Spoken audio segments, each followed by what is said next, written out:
All right, boys and girls, it's time for another DVD review, and this time around we're taking a look at the very new RF Video AJ Styles shoot interview conducted this year. And hey, if you guys remember, we had actually did a review for High Spot's AJ Styles shoot interview titled Leaving an Impact. If you haven't checked out our review for that, which is about 18 minutes long, go backtrack, check it out. We'll have a link be available for you all so you can check it out after you get done checking out this piece. I know there were a few of you all that kind of questioned me picking up this particular copy from RF Video, as some of you have felt that a lot of the questions that were being asked in this one was kind of almost the same from the High Spots. Let me just say, when you compare the two DVDs, I definitely gotta say there were some things that I had liked about High Spots shoot interview with AJ Styles, and there was other stuff that I wished would have been left out. And then when I look at RF Videos,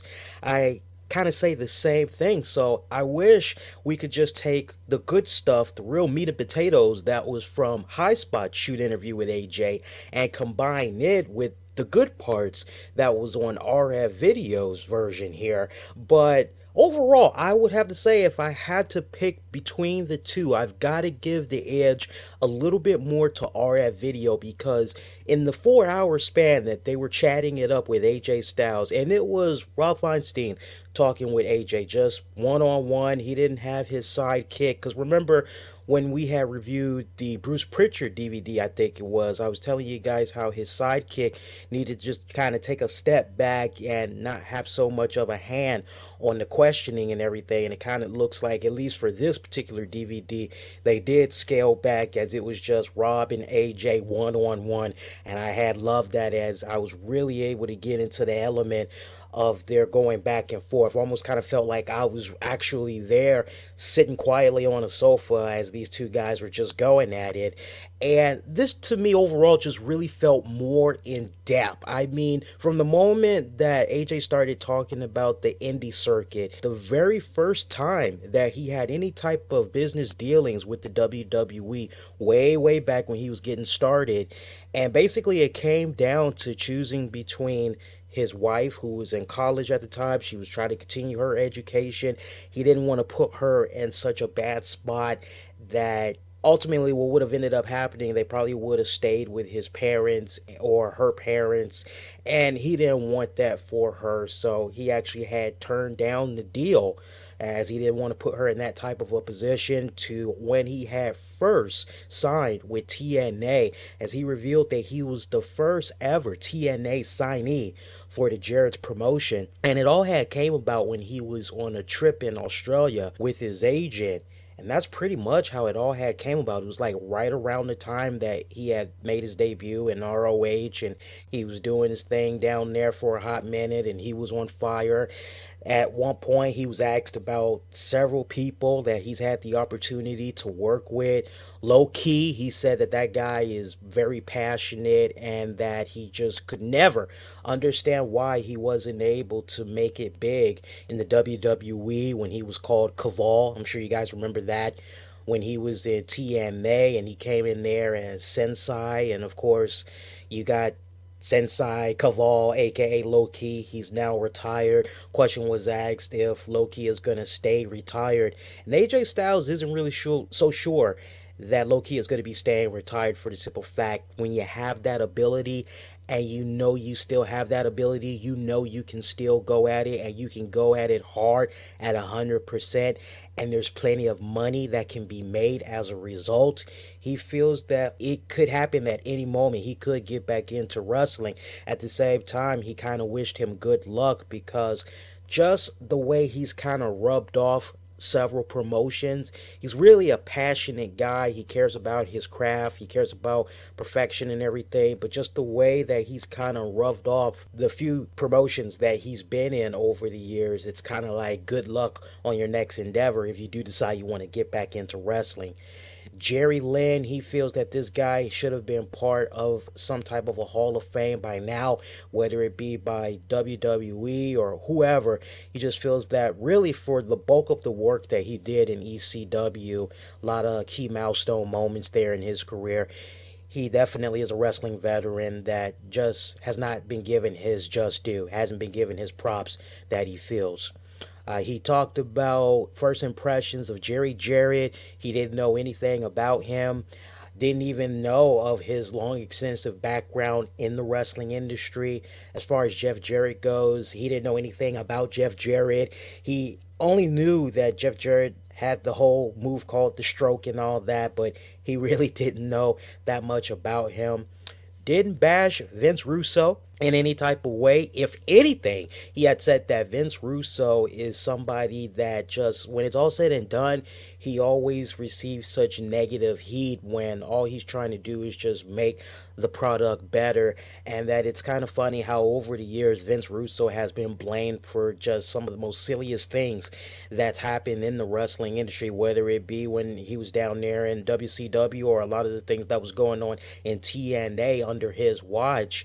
He said it was just unjust because a lot of the stuff that was going on in TNA, it actually wasn't Vince Russo's decision. He also talked about the weekly pay-per-view concept that TNA Wrestling had did initially. I'm sure you guys remember, for you veteran TNA fans, when TNA basically had first started off, they were basically offering us weekly shows on pay-per-view. He thought it was a very silly concept. He thought that at the rate that TNA Wrestling was going, they were going to be running out of money in like no time, which actually had led to his impressions on Ken Shamrock as the first ever NWA champion. He honestly didn't care less. His whole thing was, okay, well, Ken Shamrock is champion. All right, what's going on with my match? That was pretty much his whole mentality. He didn't have anything negative to say with regards to Ken Shamrock. As far as the Asylum goes, first impressions of the Asylum, he said it was the worst venue that he had ever been in. Walls were just looking all funky due to poor painting. There was only one bathroom, one shower that the guys had to share. He said it was the worst venue, but when it was all said and done, when it came to getting in that ring and performing, really, that's what it was all about, was performing. And he also talked about early impressions, working with CM Punk. Not really too much to say right there, as his memory was a little bit fuzzy, but he did remember having a really great match with him. He also talked about how at one point the Bookers had decided, and when I say Bookers, it really came down to the Jarretts. They had decided at one point to possibly make Trinity be the X Division champion. And AJ told them straight up, hey, if you're going to do that, I will burn this place down. Of course, he was joking, but the Jarretts, they had took it so personal, guys, that they actually had him in a series of dark matches to punish him. He was actually having fun. He didn't look at it as punishment because he was able to go out there and he was able to make the best of the opportunities that was given to him, and he just worked his ass off. He also talked about the surprise talents that were coming into the promotion early on. A lot of the big names, you guys recall that if it was really needed and everything. And AJ's whole thing was, well, you know, the promotion as it was first starting off, it kind of needed that exposure. It needed a little bit of a rub off from those Kevin Nashes, the Scott Halls, etc., etc., etc. He also had talked about what it was like working with Sean Waltman. He revealed how that one match he had with Sean Waltman, aka X-Pac, Sean Waltman was high as hell, but somehow they still had managed to pull off a really great, phenomenal match. And he said he was actually joking with Sean about that match not too long ago on Twitter, as Sean had said, hey man, I'm sorry I had showed up the way that I did for that match. As when you really got to think about it, somebody could have got seriously hurt given that Sean was pretty high and all that. He also talked about the whole NWA TNA buyout rumors.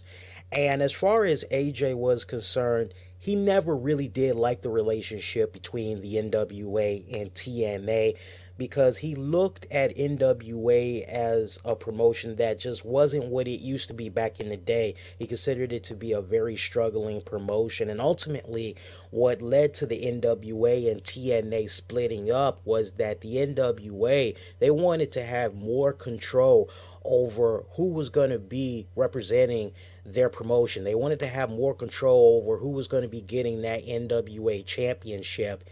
Whereas TNA, they wanted to go in a different direction and just say, okay, we want to make all the shots across the board. So ultimately, that's pretty much what had led to NWA and TNA splitting up. But while it was still good, if you guys remember, when he was the NWA champion, a couple other people that were the NWA champions, they were going around and they were working on the indie scene. They were doing some stuff with NWA themselves. I remember there was some stuff going on for ROH.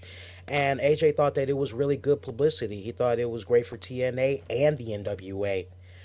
Talked about when Dixie Carter and Panda Energy had stepped in and they became the majority owners of TNA. As far as he was concerned, first impressions of Dixie Carter, she wasn't hands-on at that point. She was just somebody that he kind of thought was just there right along with Panda Energy to try to help make things better. And one of those things that they did see improve dramatically was the asylum, as they had got new coat of paint, started to get cameras and all that, started to look more professional. So he kind of liked it when Dixie Carter and Panda Energy had came in.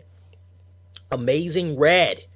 He put this guy over big time and said that Amazing Red, he really does live up to the name. He is simply amazing. And he said that it kind of sucks that his career didn't go as far as it should. And he also noted that all wrestling fans know this, but Rey Mysterio got a lot of his moves, especially that 619, got that from Amazing Red. But he said Amazing Red, phenomenal person to get in the ring with. Pretty much said good things about Paul London, Mark and Jay Briscoe, the Briscoe brothers. You guys know, that's familiar with the Ring of Honor product, how well those guys have been doing over there. And he pretty much said, you know what, Duck Dynasty doesn't have anything on the Briscoe brothers because the Briscoe brothers are the real deal. What you see is what you get. They're living out their dream. They're being themselves. And he said they are just simply awesome right now. He loves the fact that they're doing what they're doing because they're so freaking off fire. There's a lot of money to be made with these guys.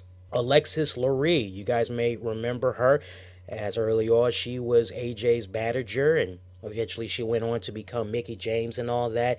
Had nothing but good things to say about Mickie James. Actually had told a really cool story about how he ran into her at an airport, like right after she had got picked up by the WWE, and she was still humble, still in great spirits, still in great shape and all that, and he was just nothing but ecstatic for her. Had nothing but good things to say about her. The Icon Sting. Won't find anything negative to say about Sting right here. And even at one point, I should mention it was brought up how Sting had forgot several spots as he had aged over the years, that he wasn't quite the same wrestler that he used to be. And AJ kind of countered that by saying, you know what, the guy's been in the business for a long time. If a situation occurs where Sting decides he wants to let the other person lead the match and everything, lead the dance, then he would do so. He would follow off of their lead and everything. But he had nothing but really good things to say about Sting. Also had nothing but good things to say about Frankie Kazarian. As far as he's concerned, Frankie Kazarian is his best friend. Hell, the guys had named their kids after one another. That's how cool they are. As he pointed out, how if he needed to talk to somebody at like 3 o'clock in the morning, Frankie was there.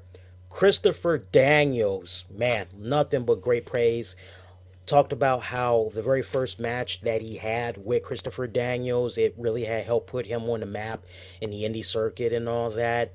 Eventually, that question would lead to on whether or not Christopher Daniels had ever got his just due in TNA. And if you guys recall, we actually had the luxury of interviewing Christopher Daniels just recently in the month of May 2014. And if you guys haven't checked it out, it was a face-to-face interview. Check it out. We'll probably post a link for you guys to check out after you get done with this piece. But he said definitely Christopher Daniels has not got his due in TNA. And he said that he should have been champion by now and that he wasn't sure what it was, or that why people in TNA were so angry with Chris because he's so smart, he knows the business so well, and he has so many great ideas that it pisses the people off, because as he's sharing his ideas with them, they're kind of coming off as if, how dare you tell us your ideas basically are better than ours. And a lot of times the people in TNA, they would punish Chris. And at one point, Chris was considered to be some type of a ringleader that would basically work up AJ, Kazarian, Samoa Joe, and he was like, as far as AJ was concerned, that wasn't even the case at all. He could make up his own mind. He could make up his own decisions, do what he wanted. And he pretty much had nothing but great praise for Christopher Daniels. He said it was just simply phenomenon what Daniels, Kazarian were doing with Bad Influence, Throwback Thursdays, nothing but brilliant guys. But yeah, even AJ Styles feels that Christopher Daniels never got his just due in that company. And one thing that was touched upon, and this kind of gives you an idea on how far along this DVD shoot interview was conducted, as I'm kind of getting the vibe that maybe it kind of came about in February, maybe March, not really sure, but at this point, as they were talking about Kazarian and Daniels, the subject of their contract renegotiations with TNA was brought up as far as like any advice he'd give to them. And he basically said, hey, first things first, take care of your family. That's all I got to say. With me leaving, hopefully it left a door open to the other guys in TNA, basically letting them know that the independents aren't dead, that it's still alive and well. But he stressed to them to go on ahead, do what's right for their family, and take care of them first. And then after that, whatever happens, happens. He also had some very interesting things to say about how Samoa Joe was booked early on. As far as he was concerned, TNA Wrestling, they ruined Samoa Joe when he was undefeated and all that.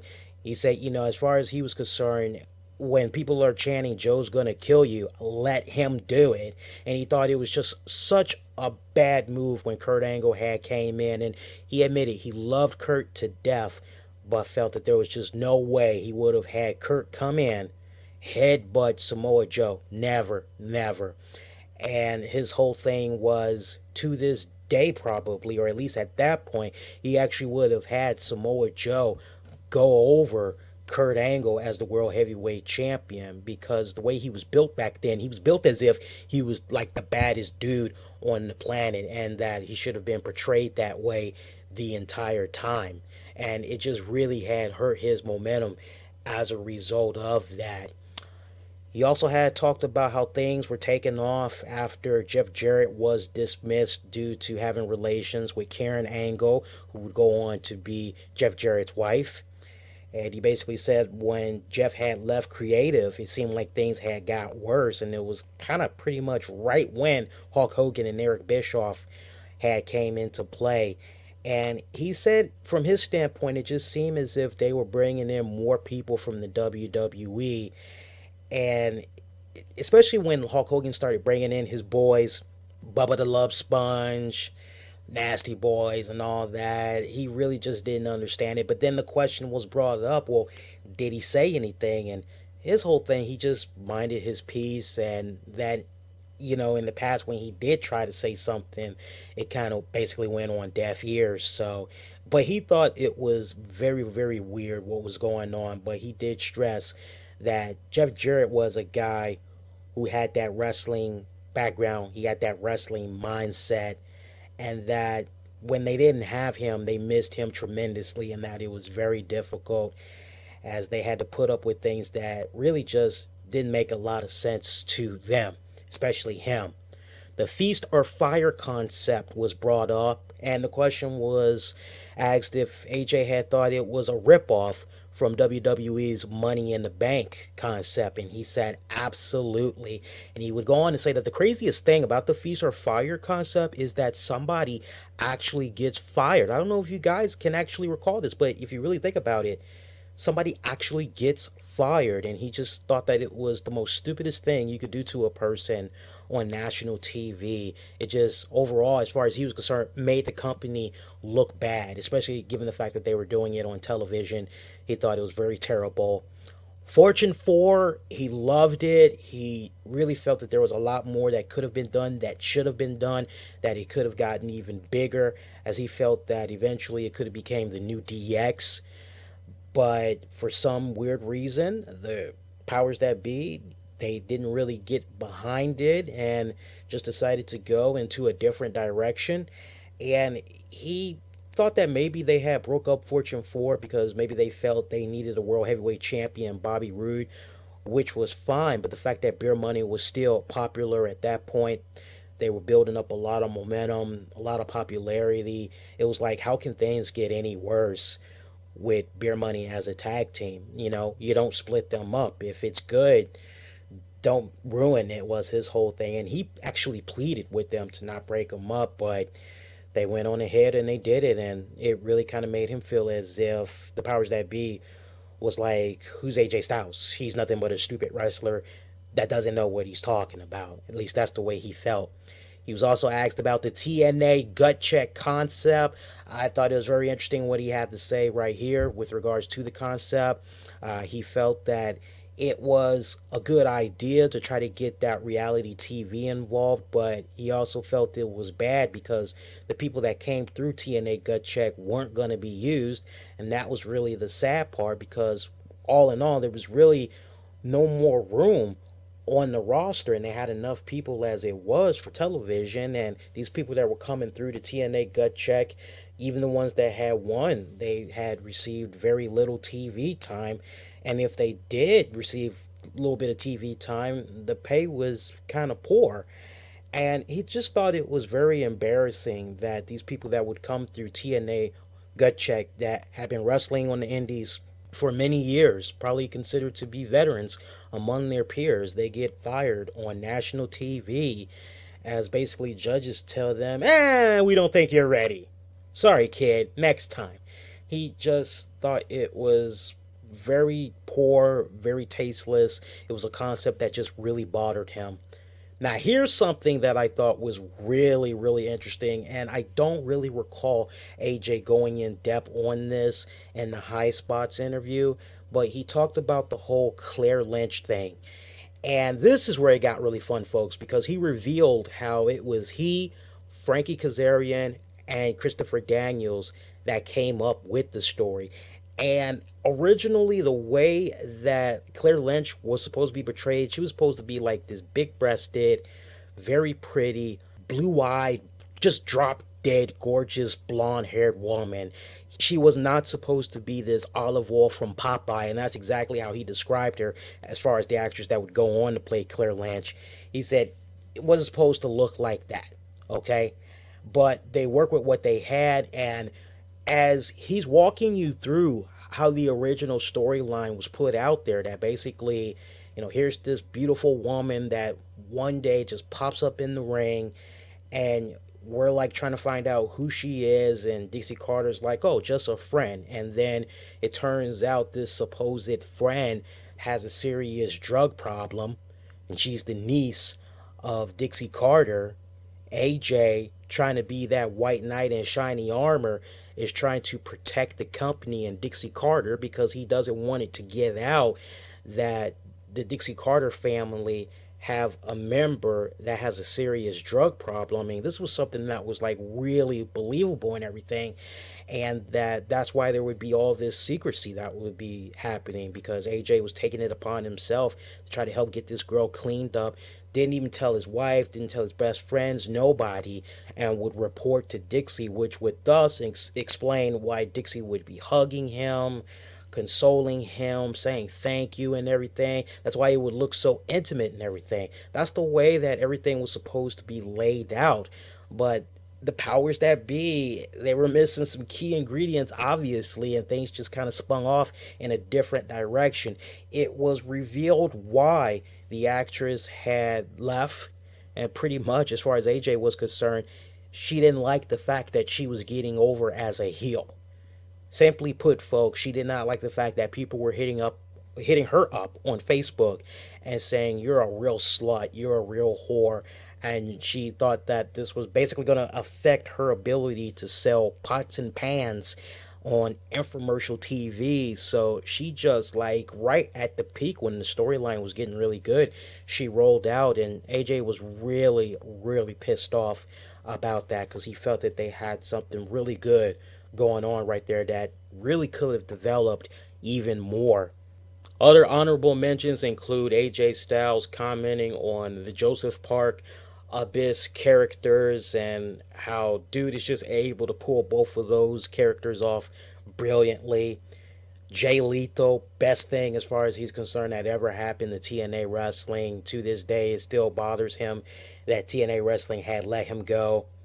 He also gave his thoughts on Chris Harris, James Storm, Bobby Roode, Kid Cash, Jeff Hardy, Monty Brown, Petey Williams, Christian, Blueprint, Matt Morgan, Hogan, Bischoff. He also talked about the whole marketing campaign strategy that TNA really has not put a lot of emphasis in over the years. Of course, this is something that you kind of hear about from time to time among certain TNA wrestlers, but for AJ Styles, it's like a really, really big deal. He had recalled one time how they were at this venue that was literally right across the street from a hotel that they were staying at, and the guys at the hotel weren't even aware that they had performed at that venue. AJ Styles, he doesn't understand why TNA doesn't have like a big old tour bus spray painted with TNA wrestling and all that, with the faces and all that, just going around the city and all that, spreading the word and everything. He also did talk about the way TNA wrestling should have properly utilized Hulk Hogan. Kind of goes back to what we've been saying on Impact Showdown every Thursday night, kind of goes into what a lot of my colleagues, definitely you, our listeners, have been saying as far as the whole marketing aspect, the publicity, and the utilization of Hulk Hogan. We all can be in agreement it really should have been better. As AJ Styles had pointed out, how there was one Slammiversary a couple of years ago that had got sold out because they have finally utilized Hogan right in the type of role that really he should have been put in, which is being that public relations ambassador and going out there spreading a good word about their live events, product, etc. The real meat and potatoes, though, comes in like the final hour of this shoot interview, as AJ really goes in depth on what had went down with him basically rolling out from TNA Wrestling. And in a nutshell, it turns out the contract that TNA Wrestling was trying to offer him, it was a very piss poor offer. They didn't even try to match him with the same deal that he had previously. I'm kind of led with the impression that the deal that they tried to give him was like 80% less than what was being projected, because Rob had actually said, hey, we kind of heard reports that maybe TNA Wrestling was trying to give you about 60% less of what you had in your previous contract. And AJ said that is mighty, mighty gracious of the reports that's going around. He was like, no, on the contrary. And he didn't really go into specifics, but he said pretty much it was an insulting offer that TNA Wrestling had tried to give him, and that at the end of the day, he has responsibilities to his family. He's got mouths to feed. He's got to take care of his family, and he's going to do whatever he needs to do to take care of his family. And that it really did not come down to money for AJ Styles, which is something that he was very passionate about. And you know how AJ Styles is a man of faith and all that. He wasn't trying to operate in a way where he was just trying to milk TNA Wrestling dry. As far as he was concerned, from his standpoint, a lot of good pieces of talent have rolled out from the TNA promotion over the years as a result of TNA Wrestling's high spending, and he didn't feel it was fair that he was one of those victims. He wasn't trying to be a victim because of their irresponsible spending, you know? And pretty much that's the main reason why he did not resign with TNA Wrestling. That's why he did not accept their new deal that they tried to offer him. Another thing, the big red flag for AJ in deciding that resigning with TNA Wrestling, trying to work out a new deal, just was not right at that time, was when Jeff Jarrett had parted ways with the promotion. He just looked at that as a serious red flag, and he said whatever Jeff Jarrett has up his sleeve, he definitely, if the time comes and Jeff Jarrett reaches out to him, he said he wouldn't mind working with Jeff Jarrett for the right amount of money, because as far as he's concerned, Jeff Jarrett has never done him wrong in his career. He said Jeff Jarrett has been nothing but good for him. But overall, I would have to say, with regards to RF Video's shoot interview with the phenomenal one AJ Styles, I found it pretty enjoyable. I mean, there were a lot of parts that really kind of made me go, okay, I know about this already because I heard about this in a previous interview that AJ gave, or hey, this was talked about in the High Spots interview. I still kind of feel that AJ had gave away a little bit too much when he was making his tour on some of these radio shows. I really feel that his agent, the way that things should have been planned out initially, I think AJ should have just done a couple of paid interview radio spots here and there. Maybe do some with Howard Stern, Opie, and Andy or Anthony, whatever the hell those two guys' names are. But he should have did something, just keep it really close and tight knit. Do about maybe 5 radio shows or whatever. Do the big stuff, and then that just would have been it until he did his shoot interviews, because I just feel that at this point it's almost kind of rehashing the same type of thing. And I will tell you this, if you are a longtime AJ Styles fans, and most importantly, if you are a shoot DVD collector, if you have not picked this up yet and you have not picked up the High Spots one yet, and you were to ask me, okay, well, now that you've seen the two, which one should you go with more? I would recommend that you go with RF Video's Shoot with AJ. Honestly, it just feels more complete as opposed to the Leaving an Impact, because I'm remembering it in my head, and I remember when I reviewed it, I couldn't help but feel that AJ was just going through a lot of I don't know. It seemed like I was experiencing a lot of I don't knows in that one. Whereas here, it was really downplayed a lot, I felt. And I don't know if maybe that was because more time had passed and AJ was in a position now where it was kind of like, okay, you know what, way it's looking, I'm probably not going to be going back to TNA wrestling anytime soon, or maybe not at all. I can kind of open up a little bit more. I can definitely tell you guys that it really kind of felt like when you compare the two, AJ was being a little bit more reserved on High Spots, but was definitely more loose in RF Video shoot. So I would kind of give the edge more to RF Video. I definitely would have to give them a scale of 1 to 10. I have to give this shoot DVD a 8 out of 10. A 8 out of 10. I mean, anything you could possibly think of is addressed. And I haven't even scratched the surface. There's a lot more that is covered, but I just want to give you guys the real meat and potatoes of what I thought were the greatest highlights of this shoot DVD.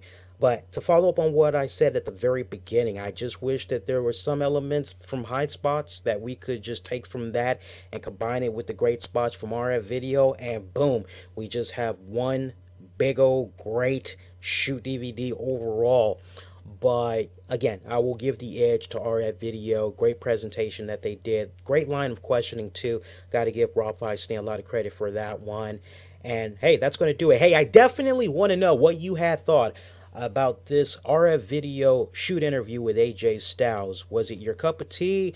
Did it meet your expectations? Were you in the same spot maybe I was in? Did you check out High Spots interview and then you checked out this one? Sign off, post those comments down below. Let me know what you had thought about this DVD, and we'll definitely follow up on what you all have to say on a future episode of the RCWR show. And hey, is there a shoot DVD you'd love for me to review? Well, post those comments down below, or find me on Twitter at the RCWR show, Facebook at Infinity One Productions. You can also shoot an email at infinityoneproductions@gmail.com. That's infinity with an E. Throw the actual number 1 in there, infinityoneproductions@gmail.com. And hey, I will take your suggestion under great advisement. Thank you so much for checking out this review. If you enjoyed it, show the ultimate support and make sure you give this piece a thumbs up. Definitely leave those comments down below. Feel free to share this episode a number of ways by Google Plusing it, retweeting it, Facebooking it, as it's one of the many ways you can spread a good word about our content. We have internet radio shows available for you all to check out on the downloads. Hit us up on Spreaker, iTunes, TuneIn, iHeartRadio, Spreaker, man, we're everywhere. Use the keywords, the RCWR show. If it's your first time checking us out, I'd love to have you subscribe to us so that you never miss out on all the great content that we do for you guys on a weekly basis, whether it comes to interviews or reviews or breaking a little bit of news. We do a little bit of everything here on our channel, so make sure you hit that subscribe button. Love to have you on board. Till next go round, please everybody be safe and be kind to one another. See you next go round. Everybody, take care.